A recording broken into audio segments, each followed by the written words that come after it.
The COVID-19 pandemic brought the world to a standstill. It's not only caused a health crisis, but also adversely affected economies across the globe. According to the World Trade Organization, this pandemic is the largest threat to the global economy. The overdependence of Africa on imported pharmaceuticals created the urgency to reinforce regional value chains to scale up the supply of quality medical products. Africa almost import everything for their pharmaceutical needs, and now that's why we want actually to encourage the industrialization in this very important sector, so that Africa can manufacture its own medicine, and in the same time will also to trade on these very important products between the African countries. That's why you need standardization. Hence, International Islamic Trade Finance Corporation partnered with Afreximbank, Badia and ASO to launch an Arab-Africa Trade Bridges Program initiative called the Harmonization of Standards for Pharmaceutical Products and Medical Devices. It is aimed at promoting the quality and safety of medicines and medical devices imported or produced in the continent. The initiative is a three-phase program, with the first and second phase already implemented. We first agreed on that in 2020, obviously, when COVID hit. And since then, I understand there has been an agreement to do 3 phases. The first phase has been done, which is the sort of concept phase on what they will harmonize and stuff like that. That has already happened. We're now in the second phase, which is going to now be providing the exact harmonization, the kind of categories of harmonization, what will be harmonized, the stances and things like that, which is more technical.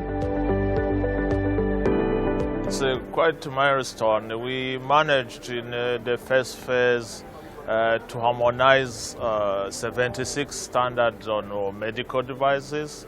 We harmonized 38 standards in pharmaceutical products, 6 standards on Africa traditional medicine, and we managed also to develop 5 technical regulation guidelines. Harmonization of standards is critical, especially in the implementation of the African Continental Free Trade Agreement, as this will ensure the producers work under a shared set of regulations, enhancing supply across the continental market. One of the good news about the harmonization is the continent is moving to the full implementation of the Africa Continental Free Trade Agreement. So by harmonizing the standard, it's going to be much easier, as I just said, to get pharmaceutical products from EOE or Saudi Arabia or from Morocco, for instance, down to the continent. On the same line, you can have pharmaceutical products from DRC sold to Saudi Arabia and vice versa. So in that respect, as long as the continent, the African Union, and we guys as financiers are willing to push that agenda, I would say in a very forcible number of years, it's going to make it very easy to access pharmaceutical products, even medical devices from the 2 different regions. A hybrid roundtable was held on the sidelines of the Intra-African Trade Fair that took place in Durban, South Africa from the 15th to the 21st of November 2021. It served as a platform for business matching activities between Arab and Africa regions. This was the 4th B2B forum on pharmaceutical products and related industries under the AATB initiative. C'est un forum qui nous a vraiment marqué déjà par rapport au titre, qui est d'avoir des rencontres d'échange entre les grossistes pharmaceutiques et les laboratoires. Donc l'objectif ici pour nous, c'est de remettre sur la table les échanges qui se font d'une manière générale en office. C'est de pouvoir échanger, voir de quelle manière on peut rehausser le laboratoire en Afrique, de pouvoir vraiment travailler avec des laboratoires africains au lieu d'être toujours tourné vers les pays européens ou bien les pays asiatiques.